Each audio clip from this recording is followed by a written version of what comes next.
Hello everyone, in this video I will show you how to log in Nationstar mortgage account. So if you don't know that Nationstar mortgage account is now called Mr. Cooper, right? So as you can see here, this is the official website and formerly known as a Nationstar mortgage, right? So once you are here into this website, right, you will get this option to log in, which is on the top right side corner, right? And once you're here, you have to just enter your email address and the password, right? So sometimes it's take a little bit of time. Now here you have to enter your username and password and click on sign in.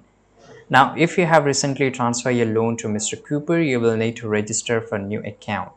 So first of all, you have to visit a website. Let me show you. Now this is the website which I'm talking about. Make sure you just copy it, right? And you will be redirected to here. Once you are here, click on register. So basically you have to enter your loan number, last four digit of your SSN and property zip code. Now click on find my loan. Right now here, once you're here, automatically it will help you to find your loan here and every detail will be shown. I hope you found this video very useful. Subscribe.